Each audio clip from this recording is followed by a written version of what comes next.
Welcome to Conquering Mount Scrapmore with Brenda. I'm Brenda, and we're here today to talk to you again about our sew-along for the Sunflower Quilt. Now, as you can see, I've been very industrious. I've got pretty much all my petals done, or my flowers done, and a few extra because I don't know how to count. Anyways, but your task last week was to work on the small petal and do any sewing on your sashing if you had extra time, right? So this is what we're going to do today. We're going to start putting the small petal with the larger petals and the center hexagon. So come on in a little closer. I can hardly wait to get started. Okay, and you can see I put all my pieces in a Ziploc bag, and that way I'm not struggling as to which blossoms, small petal goes with which center and all the rest of the stuff. So this is how I use them. And I reuse these and reuse these and reuse these. It's a wonderful tool. So this is the small petal that we're going to be working with today. Now I have two of them that are not sewn on yet. But so we have to make two different pieces, and this is going to do we're going to have a lot of sewing here. So what we're doing is we're putting the flower into two separate videos, right? So one where you're just starting to attach, and the other one where you actually start making the blossoms look like this. So let's get with this one first. The first thing you're going to do is you're going to attach the small blossom and make a wing. Pretty much, that explains it. Now the wings go this way. So when you're sewing this, doesn't matter if you're doing it by hand or by sewing machine, you are going to place your sewing like this. You're going to do one side first, and you're going to line up your dots if you've done the dots. If you're hand sewing, you're going to do one side first all the way through, and then you're going to open it up and then do the other side, right? But always check and make sure you've got this U shape. This is very important. This will save you hours of assembly time. So what we're going to do is I'm just going to pin these very quickly, and it doesn't take much to pin them once I've got the little marks on. So I just put my mark, and now I rotate this so that it lies flat. Now any of the centers, small petals that you do the same thing. Same thing, and it works like a charm. Put your dots, put your petal, turn it over. Now if you're hand sewing these, I would recommend you put in just a third pin. If you're machine sewing, you don't need that third pin. Now, and if you're also you can pin both at the same time. Oops, I don't have enough pins. Well, let's get this pin box opened and get this done, sort it out. Yeah, this comes together very quickly because you have large pieces that you're working with. And there.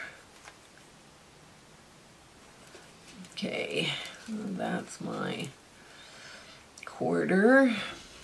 And then I go down and there. So I'm just pinning right on that dot, and I'm going in a 1/4 inch there, right along that seam, and I'm giving it a twist like that, and then I'm pinning in the center.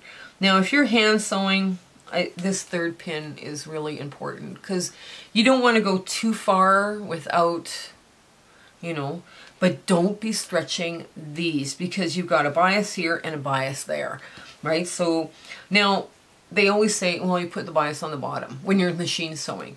When you're hand sewing, I want to see what this is doing. I want to see what this bias edge is doing, so I always put the bias to the top. So that's my little tip for the hand sewers. Now for this piece, this is one that you sew on like this. Now, I line this up.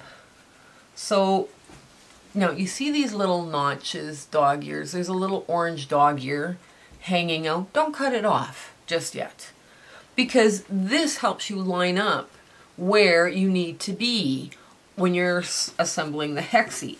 So you want the same amount of dog ear hanging out on each side, and you're just going to pin it just like that, and like that, and you know, one in the middle, because I like to pin. Okay. Now, if you're hand sewing these, again, washi tape or little marks on your nail to tell you what your 1/4 inch is on your non-dominant thumb. That way you have a ruler constantly for all the time. And when you're hand sewing, if you're right hand, you start from this side. If you're left handed, you start from this side, right? And this is where your ruler is, right? So what I'm going to do is I'm just going to run a quick seam across all of these lines with the sewing machine, because this is one that's hand sewn, and this is where you can amalgamate hand sewn and machine sewn. So I'm just going to quickly run and put this on the sewing machine, and I'll be right back. Okay, so we're back from the sewing machine, and I just want to show you this line went right through this line of thread, went right through both points. So now what we're going to do is we're just gently going to fold that over with our fingernail, and you're not ripping it or anything. Don't manhandle them, because like I say, these are both bias. This edge is still a bias. These edges are straight of grain. So now you have 3 of these, and they all match, the petals all match, right? So then you're going to just gently fold this over like this. And that's what we're going to ask you to do for this week, to make sure you have 3 of these and a thing that looks like this. And then you go and you put them back in your Ziploc bag, because what's coming next is how you join them together. Now I know there might be a few of you that are real keeners and want to make the flower, let's make the flower. Well, this is what we're going to be doing next week. And this is where I'm going to show you how to combine your hand sewing and your machine sewing. But that's going to be next week. But for this week, the only thing we're asking you to do is start putting your small petals onto your hexagon, right? And spacing them, like these 2 are bias. This one is a straight edge. And we want you to make 3 of these Y units. Now, if you sew this on the wrong way, this will not work, right? Like if you sew this where one goes up and the other one goes down, you're not going to be able to sew anything. So they must look like a flattened U, and you have to have 3 of them. So let's see what we can all come up with. Okay, so this is what we got to accomplish this week with all our petals. Now, if you're only doing a little tea mat, or like a little table runner, or one flower with this little tea mat, I mean, you could work ahead. It's just, if you want to do the sew along, I mean, you kind of sew along with us. But once you see how fast these go together, and this is possibly the most efficient way to put this block together. And you're doing, once this next week comes up, you're going to be doing 3 longer seams, and you've got a flower. And it doesn't take long, and I'm just going to show you these. It doesn't take long before you have a pile like this to make a quilt like this. And I know you're all sitting there like, how much hand sewing do you do a week? Well, normally at night, I sit with my feet up in the air and I hand sew and I enjoy it. And I find it like a day at the spa. So this is what I do. So, but this is what you need to do this week. Finish putting, if you're piecing your sashing, finish doing that with your extra time. It's Christmas, it's busy. We get this. So we are filming ahead too, because we know our Christmas is going to be busy. But anyways, I hope you come back next week. But before we go, I need you guys to check out Stephen Bland from Bland Design.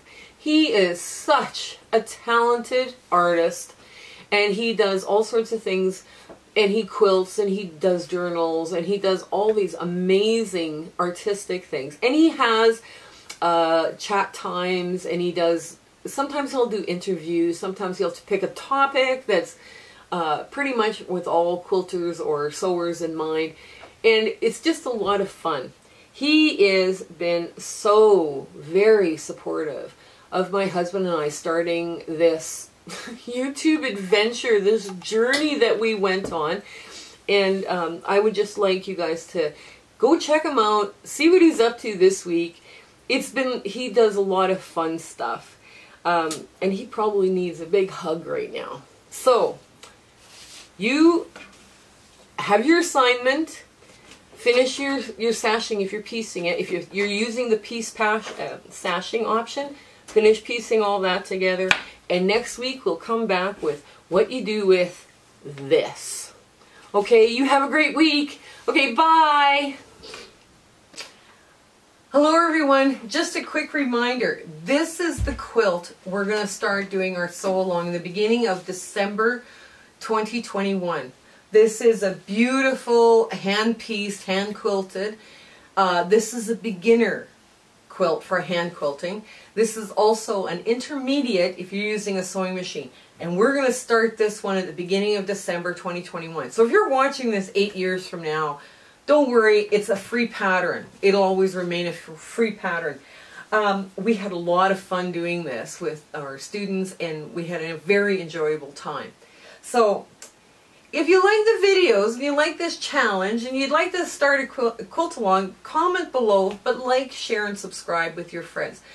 We are so happy that you're back with us if you're a subscriber. But if you're a new subscriber, please join.